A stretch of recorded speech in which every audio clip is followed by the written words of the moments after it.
So here we are. We are in the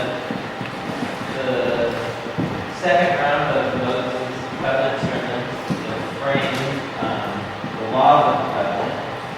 And these last two chapters, really, 28 right to the end of the book, these are crucial chapters for understanding the storyline of the Bible, what the covenant is about.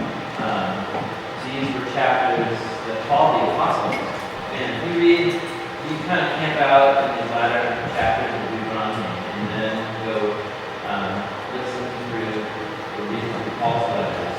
He has these chapters right up there at the front, in front of the line. These chapters are very important to Paul. So where we're at today is 28. Moses is putting this decision in front of the people. You're in the covenant, I've rescued you by grace. He's entering into a relationship with you, his presence is in your midst, and these are the terms of the relationship that you become my priest to me. And if you obey, this is going to be awesome. And that's what God did last week. That's verse 14 verses 28 are about. Obedience will bring about its own flourishing and blessing. And then what he turns to in verse 15 are the consequences for if they don't obey the Torah. And just like obedience kind of reaps its own reward in a certain sense, their disobedience to the Torah will also reap its own reward. Now just notice, look at chapter 28. How long is chapter 28?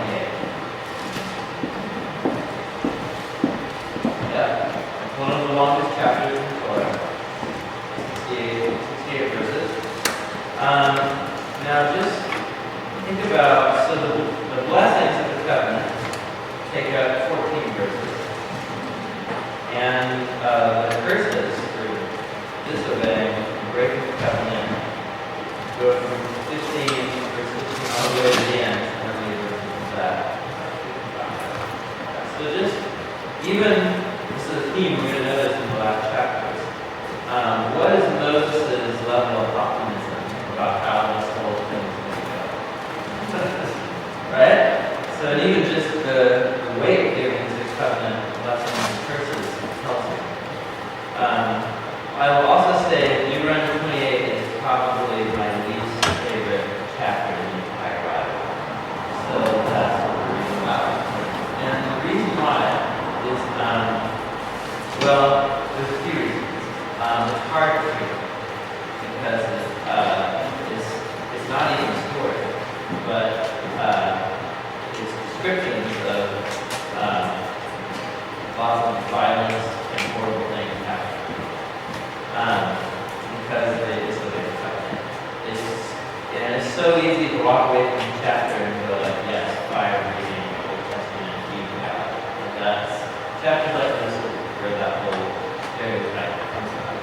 So before we do that, because we'll read it, I won't even stop. But the language of these covenant blessings and curses are not unique to Deuteronomy. Moses is picking up, and the whole book is actually using a whole form of speaking and a way of writing that's super common in covenants and treaties in the ancient Near East. So it's sort of like, I don't know. Like say, this building or something, we have a lease agreement or something like that. And, it's one church leasing a building from another church, Greater Baptist. But we don't have some sort of special Christian lease agreement window. We just take a lease agreement that already exists out there in our culture, and then we use that as a framework to craft an agreement between the two of us. And that's what Deuteronomy is that. It's an ancient Near Eastern treaty, but then the players have swapped out Yahweh and Israel. But much of the language is identical. And actually the language of almost all of these curses are identical to the language of covenant curses between other parties and so on in the ancient Near East. So what I actually want to do is read you the covenant curses of an ancient Near Eastern treaty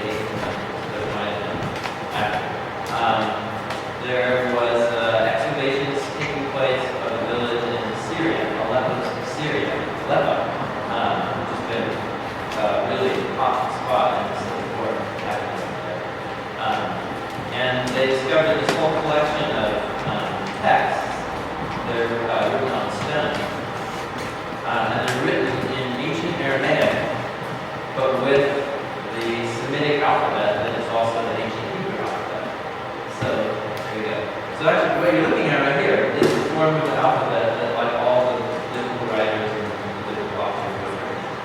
It's called the Sephirah inscription. And it's a treaty. It's just straight up like a treaty between a number of kings. And so I just happen to have the translation of that in my little day-to-day software. So here's how it begins. I'll summarize here. So it says the treaty. And he uses the standard Aramaic word for it's the equivalent of the word for covenant. The Treaty of Bar-Gaiah, king of, we don't know how to pronounce the name of the city. And it's the treaty of this guy with this guy Matiel, son of Ar-Samach, king of Arpad, which was a little further up. And the treaty of the sons of Bar-Gaiah with the sons of Matiel. And the treaty of the grandsons of Bar-Gaiah and his offspring with the offspring of Matiel, son of Bar-Gaiah. Did you get the point? So is it just a treaty between these two guys? No. It's a treaty between the next generation and the generations to come after that. What happens next is then they have set up this, they call it the stele.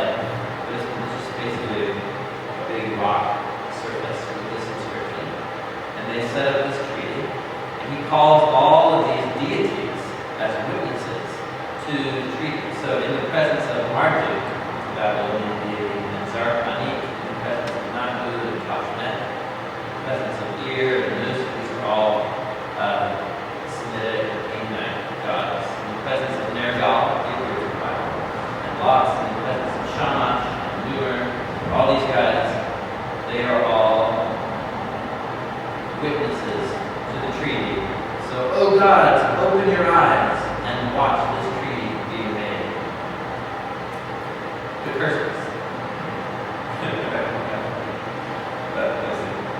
Now, if Matiel, the son of Atar-Samach, king of Arpad, should prove unfaithful to Bar-Gaiah, the king of whatever, and if the offspring should prove unfaithful to the offspring of Bar-Gaiah, and then all of these dots means that there's scratches and breaks and rock, so we miss that part. So then we just pick up and we're in the covenant verses. Here we go. Should 7 rams cover you, may she not conceive. Should 7 nurses anoint their breasts to nurse a young boy, may he not have a spread. Should 7 mares suckle a colt, may it not be sated. I.e., may it not have a full time. Should 7 cows give suck to a calf, may it not have its fill. Should 7 ewes suckle a lamb, may it not be sated. Should 7 hens, I translate this for a class of FMPW. This is a funny line. So should 7 hens, we don't actually know what that word means, so 7 chickens, go looking for food, may they not kill anything. Chickens typically kill things. No, but it's obscure words or whatever. If Matiel should be unfaithful to Bar-Gaiah, his son and his offspring, may his kingdom become like a kingdom of sand. And a kingdom of sand as long as Asuр rules. May Hadad, that's a Canaanite deity, may Hadad pour over it every sort of evil which exists on earth and in heaven and every sort of trouble. May he shower Arpad with hailstones. For 7 years may the locust devour Arpad. For 7 years may the worms eat. For 7 years may the something creature, we don't know what that word means, come up on the face of the land. May the grass not come forth so that the green may be seen. May its vegetation not be seen, nor may the sound of the lyre be heard in Arpad. But among its people, let there rather be within the affliction and the noise of crying and weeping. May God send every sort of devourer against Arpad and its people. May the mouth of the snake eat, and the mouth of the scorpion, and the mouth of some kind of bear, and the mouth of the panther, and may the moth and the louse. And I don't know why I love it. And become, and may something become to it the circle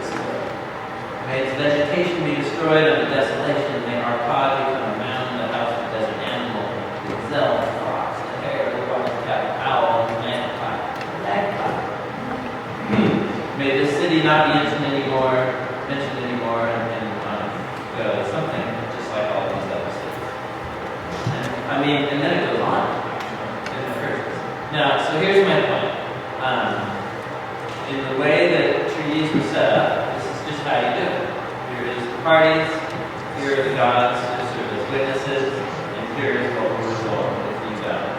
And even like if you've ever read Deuteronomy 28, we're going to start reading it. Almost all of what we just read, you're going to find here in Deuteronomy 28. So my point here is that fire-breathing Old Testament demon God, I think, is to rip these verses out of context and rather say that, like most of the Old Testament, God is using these human authors to adapt ways of talking that were already common in the Old context, and then bringing it into the covenant relationship with God. So I don't know if that's helpful for anybody, but it actually is helpful for me. It is. And it's not so sure. Okay, so let's just read the covenant curses. I'll try my best to just read it without pausing. So verse 15. However, if you all, and this is speaking of ancient Israel, if you all don't obey Yahweh your God, and don't carefully follow his commands and decrees I'm giving you today, all these curses will come upon you. You'll be cursed in the city, cursed in the country. Your basket and your kneading trough will be cursed. The fruit of your womb will be cursed. The crops of your land and the calves of your herds, and lambs of your flocks will be cursed when you come in, and you'll be cursed when you go out. Yahweh will send on you curses, confusion, rebuke, and everything you put your hand to, until you're destroyed and come to sudden ruin because of the evil you've done for forsaking him. Yahweh will plague you with diseases until he has destroyed you from the land you are entering to possess. Yahweh will strike you with wasting disease, fever, and inflammation, scorching heat and drought, blight and mildew, which will plague you until you perish. Notice how many times you perish. So you can see there's a lot of this for rhetorical effect about this keeping up with the disasters. Verse 23. The sky over your head will be bronze, the ground beneath you iron. Yahweh will turn the rain of your country into dust, and powder will come down from the skies until you are removed. Notice how all these are fit to their cultural setting. All these are going to have to do with agriculture or life within protected cities and walls and so on. It's all set to their cultural context. Verse 25. Yahweh will cause you to be defeated from your enemies. You'll come at them from one direction, but flee instead. You'll become a thing of horror to all the kingdoms of the earth. Your carcasses will be food for the birds of the air and the beasts of the earth, and there'll be no one to frighten you away. Yahweh will afflict you with the boils of Egypt. The boils of Egypt. Remember that was one of the 10 plagues. So in the storyline, Israel at this point has become Pharaoh. It's the tragic reversal in the whole storyline. The people that Yahweh rescued by his grace have now become so hardened and rebellious that they have taken the place of Pharaoh. And so Yahweh will bring on them what he brought on Egypt. So he'll afflict you with the boils of Egypt, with tumors, festering sores, and the itch, some itch, from which you cannot. The Lord will afflict you with madness, blindness, confusion of mind. At midday you grope about like a blind man in the dark. You'll be unsuccessful in everything you do. Day after day, you will be oppressed, robbed, no one will rescue you. You'll be pledged to be married to a woman. But another, this whole paragraph here is connected to being overtaken by conquered nation. pledge to be married to a woman, but another will take her. Rash. You'll build a house, but you're not going to live in it. You'll plant a vineyard. You won't even begin to enjoy its fruit. Your ox will be slaughtered before your eyes, and you'll eat none of it. Your donkey will forcibly take it from you and not return. Your sheep given to your enemies, no one will rescue. Your sons and daughters will be given to another nation. You will wear out your eyes watching for the day after day, powerless to intervene. People that you do not know will eat what your land and labor produce. You will have nothing but food and refreshment all your days. The sights you see will drive you mad. The Lord will reflect your knees to lay on your poles. Take not your fear, spreading from the soles of your feet to the top of your head. So, this whole paragraph has been talking about something that Israel will go through twice, which is being overtaken by foreign nations. And actually, more than twice. The whole book of Judges is constantly being invaded and conquered. I'm trying to get to this Yahweh will drive you, and the king you set over you, to a nation unknown to you, to your fathers. So what are we talking about here? Driving you out. Talking about exile. There you will worship other gods, gods of wood and stone. You will become a thing of horror, an object of scorn and ridicule to all the nations of Yahweh. Right? So notice, this is interesting. First he describes you being taken over by another nation. But here it is, you actually will go into exile and worship the gods that you actually wanted to worship all along. This is always really interesting to me. That's a profound part. One of the curses of the disobedience is actually finding getting to do and trying to not do it all along. It's very similar to what Paul described in Romans 1 about giving people over to what they want. And then verse 37. You will sow much seed in the field, but you will harvest little, as locusts will devour. You will plant vineyards and cultivate them, but you will not drink the wine and gather the grapes, because worms will eat them. You will have olive trees throughout your country, but you won't get to use the oil, because the olives will drop off. You will have sons and daughters, but you won't keep them, because they'll go into captivity. Swarms of locusts will take over all your trees and your crops. One of Israel's prophets that watched a locust swarm come, and then he saw that as this powerful image of Yahweh's judgment on Israel. Which prophet is that? All about the locust. Joel, prophet Joel. Yeah. And it's almost prophet Joel is almost entirely done right out of that paragraph. The immigrants who live among you will rise above you higher and higher, but you will sink lower and lower. He will lend to you. You won't lend to him. He will be the head. You will be the tail. All these curses will come upon you. They'll pursue you. They'll overtake you until you're destroyed, because you didn't obey Yahweh your God and observe the commands and decrees of you. There'll be a sign and a wonder to you and your descendants forever, because you didn't serve Yahweh your God with joy and gladness in the time of prosperity. Therefore, in hunger and thirst, nakedness and poverty, will serve them as Yahweh sends against you. You'll put an iron yoke on your neck until it is destroyed. Yahweh will bring a nation against you from far away, from the ends of the earth, like an eagle swooping down. It's hard not to see Babylon here, because that's where this is all been. A nation whose language you don't understand. A fierce-looking nation without respect for the old or pity for the young. They'll devour the young of your livestock, crops of your land until you destroy it. They'll leave you no grain, new wine or oil, nor any calves of your herds, lambs and flocks until you ruin. They'll lay siege to all of the cities, crowd your land, until 5 fortified walls of which you trust fall down.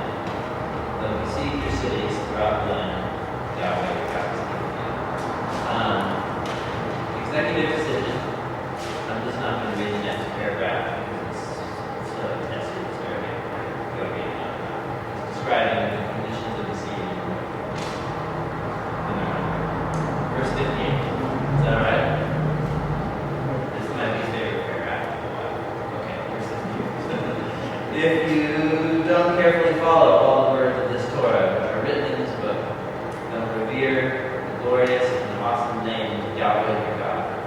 Yahweh will send fearful plagues on you and send his harsh and disastrous spirit in your hands. He will bring upon you diseases of Egypt, and you dread it, but they're going to come to you. Yahweh will bring on you every kind of sickness, disaster that even aren't recorded in this book of the law. That's an interesting phrase. It actually hasn't fully appeared yet. When you hear the word book anywhere in the Bible, don't think book. Think scroll. Like books didn't exist yet. So scroll of the Torah. Verse 62. You who are as numerous as the stars in the sky. What's that? Numerous stars in the sky. What's that link back to? Promise to Abraham. So God fulfilled his promise to you. You went to the land, huge gift, but you squandered it and you made it all horrible by your decisions. So now, the Abrahamic promise is reversed. That he left you in hunger. You didn't know that. Just to please Yahweh, to make you prosper and increase, if you please him, you're going to destroy it. You'll be uprooted from your land. Then, Yahweh will scatter you among the nations, one end of the earth to the other. There you will worship the gods of wood and stone that Indian view from your father's land. Among the nations you'll find no rest, no repose, no resting place for the sole of your foot. Yahweh will give you an anxious mind, eyes weary, longing and despairing heart, will live in constant suspense, filled with dread both day and night, never sure of your life. In the morning you'll say, if only it were evening. In the evening you'll say, if only it were morning, because of the terror and the fear of your hearts and the sights that your eyes will see. The Lord is such interesting for the last one. The Lord will send you back in ships to Egypt on a journey I said you will never make again. There you'll offer yourselves for sale to your enemies, male and female slaves, but nobody can buy you.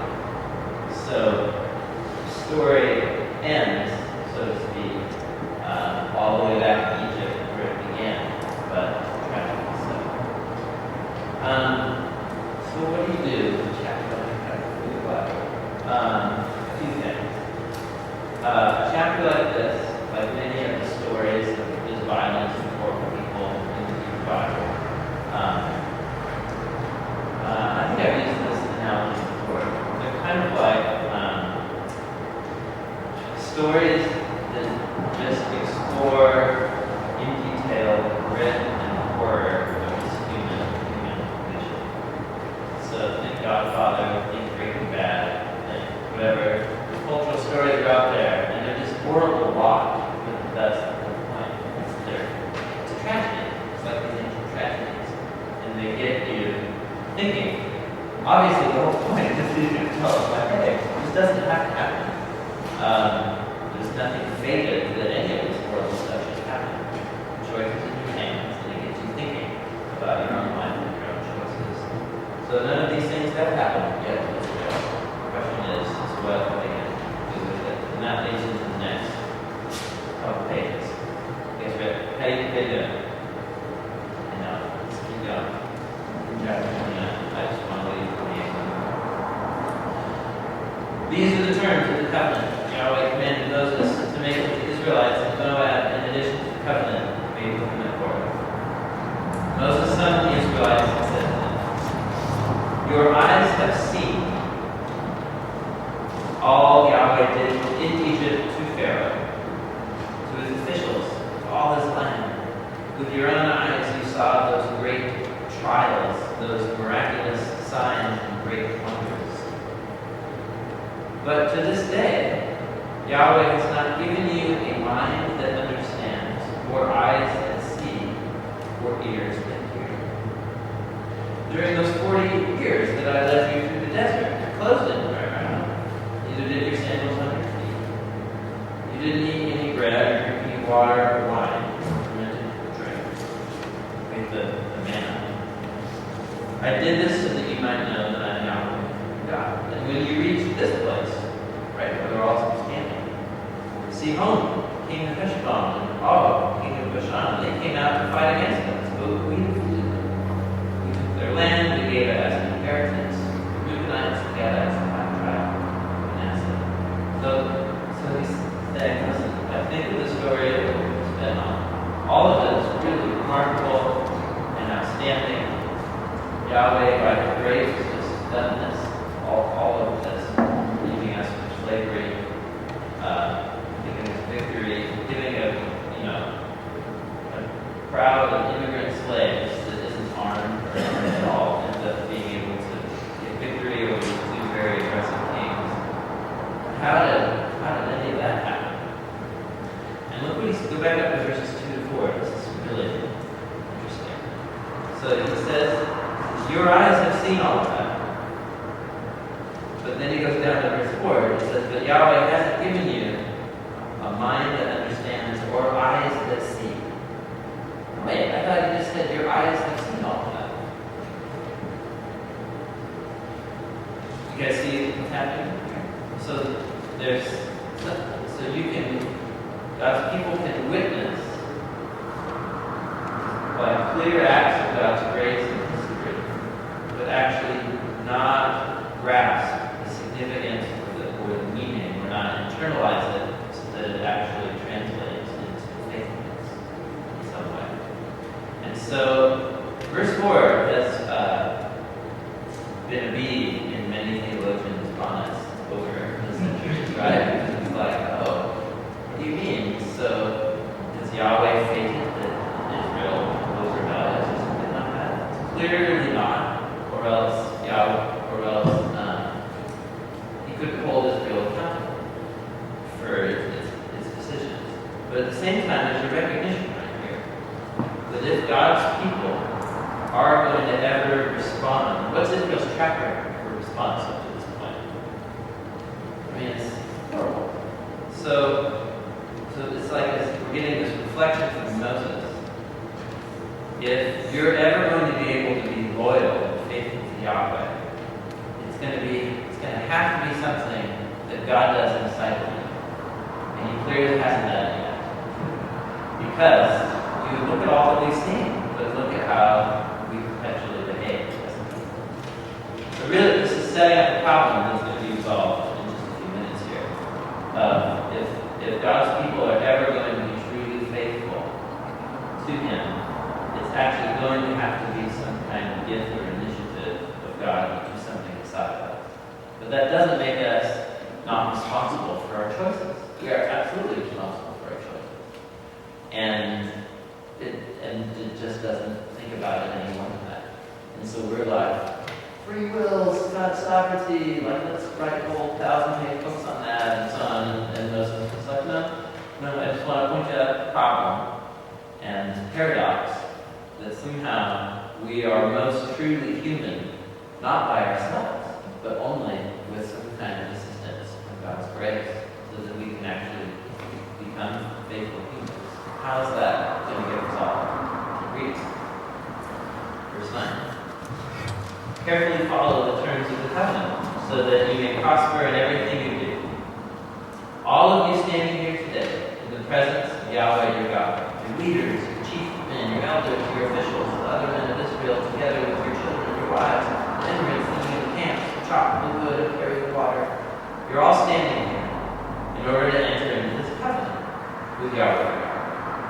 It's a covenant Yahweh is making with you today and sealing with an oath, confirm you this day as His people, that He may be your God as He promised you, as He swore to your fathers, Abraham, Isaac, and Jacob.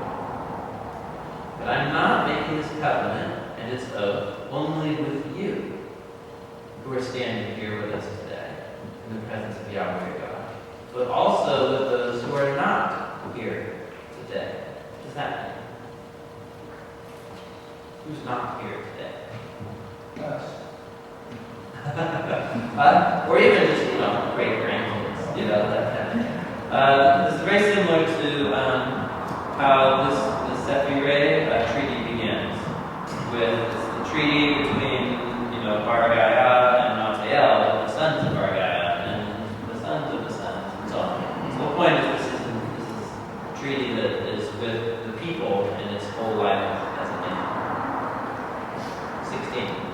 16. You yourselves know how we lived in Egypt, how we passed through the countries on the way there. You saw among them detestable images and idols of wood and stone and silver and gold. Make sure there's no man or woman, clan or tribe among you today whose heart turns away from Yahweh our God to go and worship the gods of those nations. Make sure that there is no root among you which produces such bitter poison. Have you heard the phrase bitter root as a metaphor to describe a person in the community, or whether someone has a bitter root? This verse is where that phrase comes from. So it's a really vivid metaphor. It's very similar to like what Paul will describe as leaven. When there's the guy at the church in Corinth sleeping with his mother-in-law, he describes it as leaven. And it's one little thing that spreads throughout the community. So it says, verse 19, when such a person hears the words of this oath, he invokes a blessing on himself and thinks, hey, I'm going to be safe. I can keep going my own way. Yahweh doesn't care, and this won't affect anybody else but me. This will bring disaster on the watered land as well as the dry. Yahweh won't forgive him. His wrath will deal and burn against that man. All curses on this book and the scroll will fall on him. Yahweh will blot his name out from heaven, single him out from the tribe of Israel for disaster, according to the curses of the covenant written in the book of Torah. We've seen this many times already, but its theme is very different in our worldview. That the safety and the well-being of the whole community is valued higher than the well-being of any individual in that community. And so you have someone here whose decision, so we're not told what he does. He just persists in going his own way. Look at verse 19. It says no question. So you have somebody who they hear the covenant and they're like, no, I'm not going to do that. It'll be just fine. I'll just do my own thing. And then it says this will bring disaster on the watered land as well as the dry. And so moral decisions have a ripple effect way bigger than any one person ever thinks. And then it can end up endangering the well-being of the entire community. Man, that is just not how we think about moral decisions as Westerners. But it's not just biblical, it's an ancient concept that just our decisions and our moral decisions have way, way more effect on the broader community than we can possibly imagine. And that's the heartbeat that we call this. Verse 22. Your children who follow you in later generations, foreigners from distant lands, will see the calamities that have fallen on the land, the diseases which Yahweh afflicted it. The whole land will be a burning waste of salt and sulfur, nothing planted, nothing sprouting, no vegetation. It will be like the destruction of Sodom, Gomorrah, Admah, and Zebulun. Yahweh will remove fierce anger. So Israel ends up like Sodom and Gomorrah. All the nations will ask, whoa, why did Yahweh do that to the land? Why this fierce burning anger? And the answer will be, so we're depicting a conversation that like the Babylonians have when they go on vacation in the past to Israel. And they're like, whoa, this place sucks. Who would want to ever live here? And well, how did this happen? And it's really interesting. We're having this imaginary conversation of Canaanites and Babylonians and so on. And the answer will be, well, yeah, this people abandoned the covenant with Yahweh, their God, their fathers. Covenant he made with them when he brought them out of Egypt. Who believes the Israelites? Then they went off and worshipped other gods. They bowed down to them, gods they didn't know, gods that he had made them. Yahweh made a burden against the land, and he brought on it all the curses written in the scroll. Fierce anger, great wrath, he uprooted them and thrust them into another land, as it is now.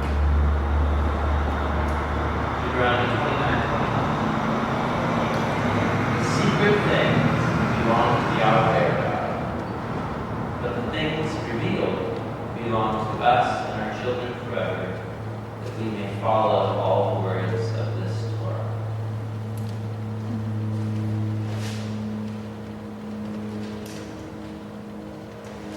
Pause, we'll come back to that line. So he introduced this chapter with a secret thing, a mystery. How is it that this people that we have followed every Wednesday for 2 years are ever going to escape the circle of selfishness leading to horrible consequences, leading to covenant curses?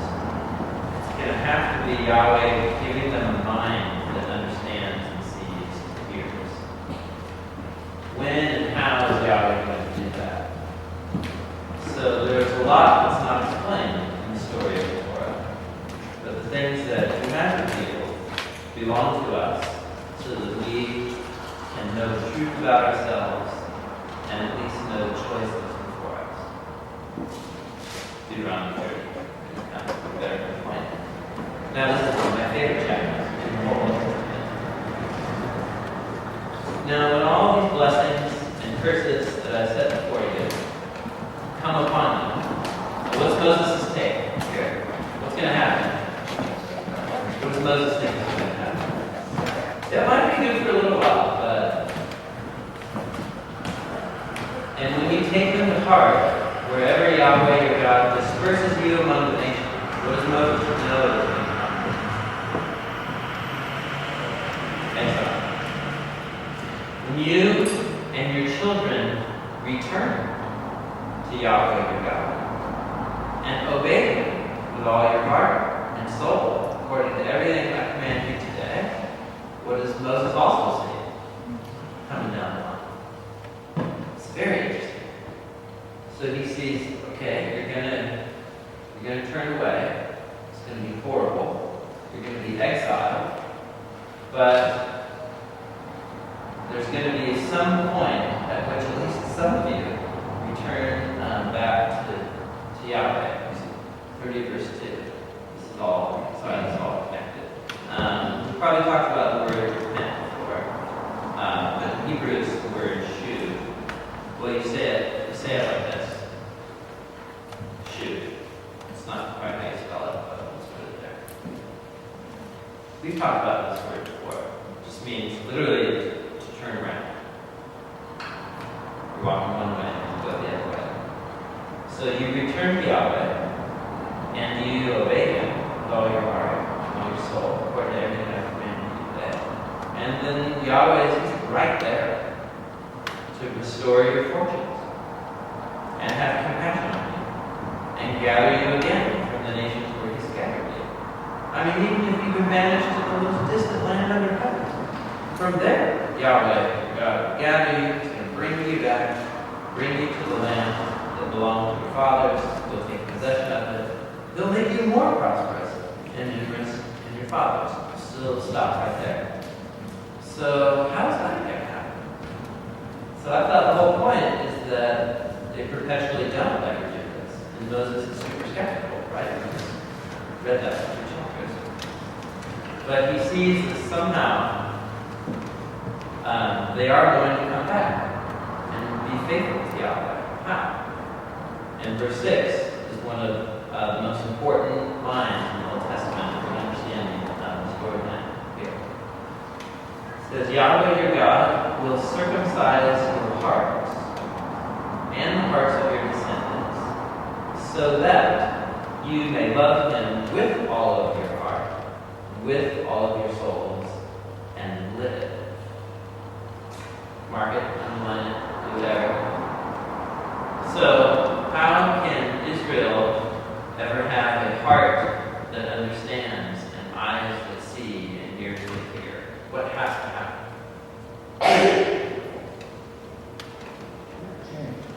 Well, this has to happen. It's obviously a metaphor. So we're not talking about heart surgery in some way. So we're combining a metaphor. Circumcision, right? The removal of skin from the male anatomy, right? This was a symbol of the covenant. That Israel's flourishing and reproduction as a people was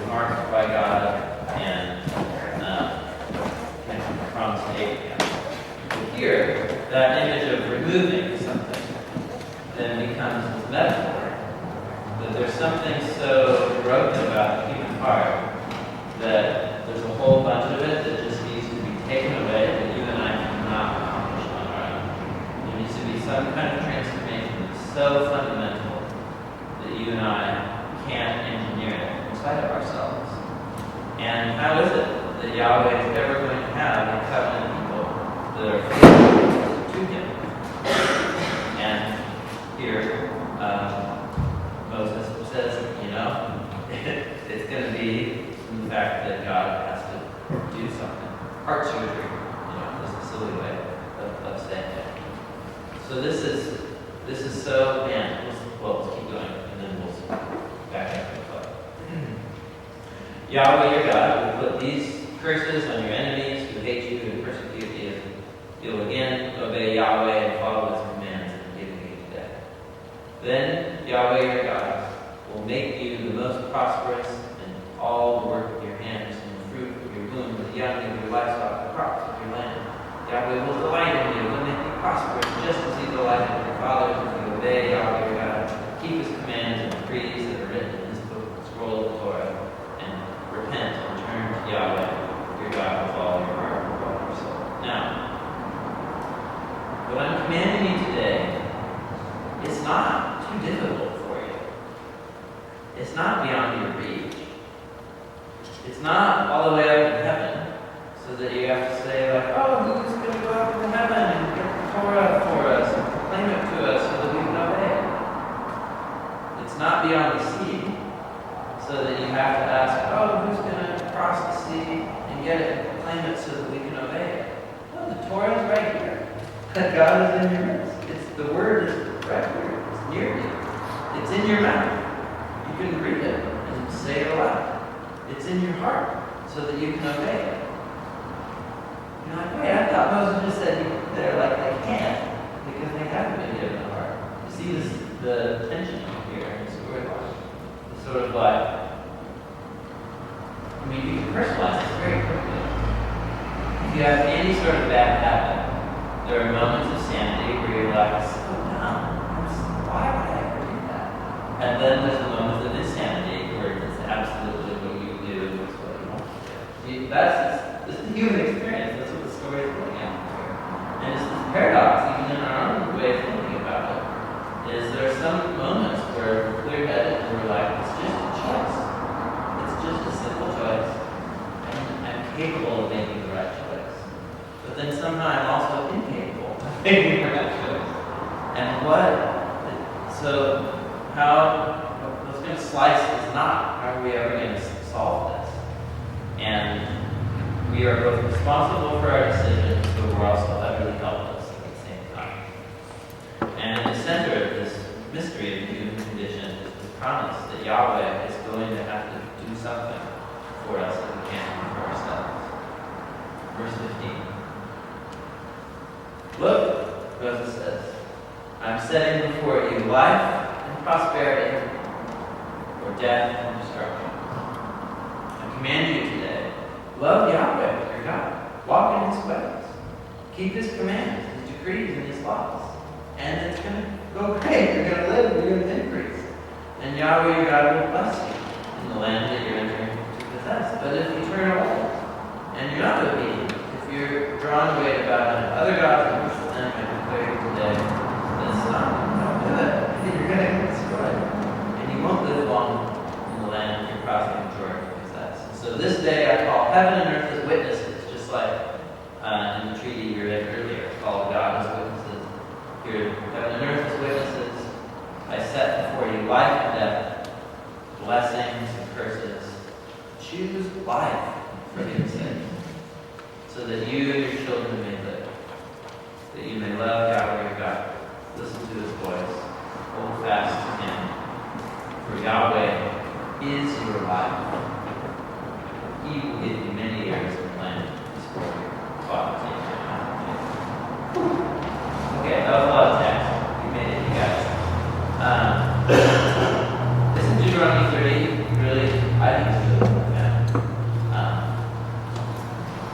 So, how does this fit into the bigger story? In the story of Israel, we know that they're going to prove incapable of obedience and then what this chapter right here does is it pitches the story all the way forward to say, well, what's going to happen on the other side of exile? When is Yahweh going to do this and utterly, fundamentally change the hearts of the people? That's one big question mark that comes out of Deuteronomy 30. Another connection that actually goes backwards instead of forwards is he summarizes the whole thing in verse 19 of I'm setting before you life and death, blessings and curse. And all of this language right here, this is familiar to any of you. Blessing and life, as opposed to disobedience that leads to curse and death. And we're all the way right back here to the garden next where you have God creates humanity, utterly blesses them, total hookup, asks for a decision of trust and obedience, and that they don't follow through on, which ends up bringing curse and death, precisely this language here. So even right here, we're being reminded that Israel's story is just one little slice or a microcosm of all of humanity's story. And so, yes, this is about this covenant with this specific people. But this whole story is about what God's doing for all of humanity. And all this language ties it back into the Garden of Eden story.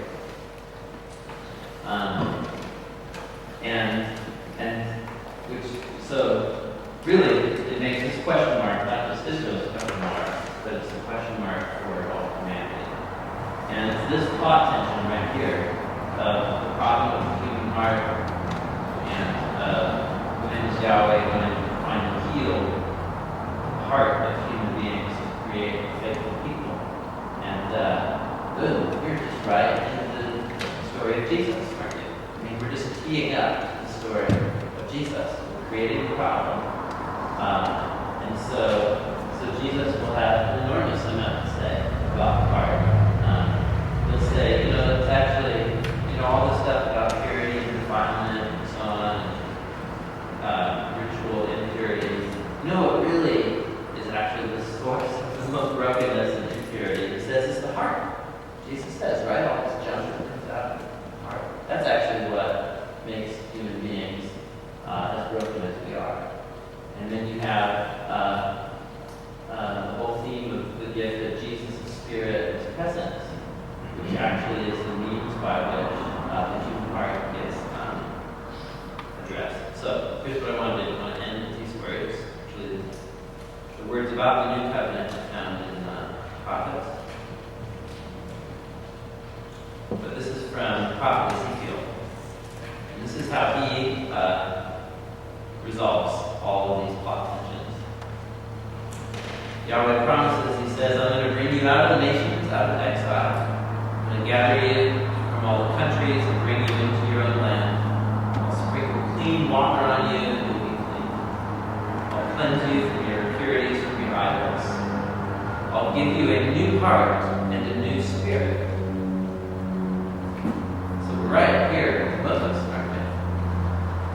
This is Yahweh promising to give his covenant people a new heart and a new spirit. So heart being the center of our volition and will and decisions, and spirit being the animating life energy. I'm going to take out your stony heart and give you a heart of flesh. How?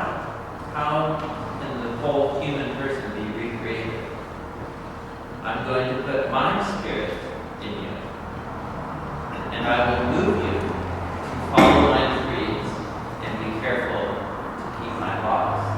Then you will live in the land I gave to your ancestors, all your people, and I will be my people, and I'll be your God. And so this line right here, you guys, everything that Paul the Apostle says about the Holy Spirit, about the recreation of the human heart, all of this flows out of these passages right here. And while this is deeply theological, this is about the human experience. And like you and I, we're about to go into our days, and we're going to be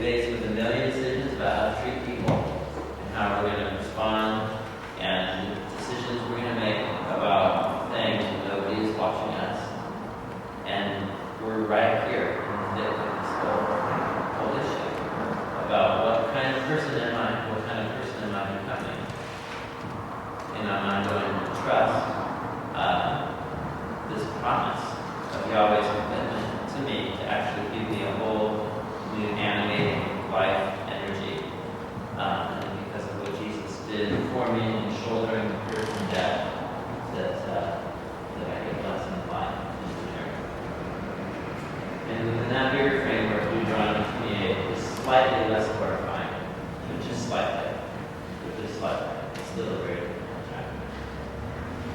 Okay. How you guys doing?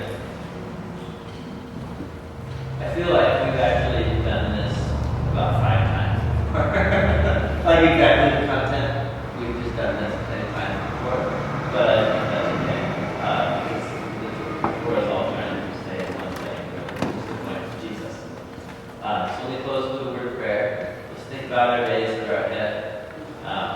Let's call upon the Spirit.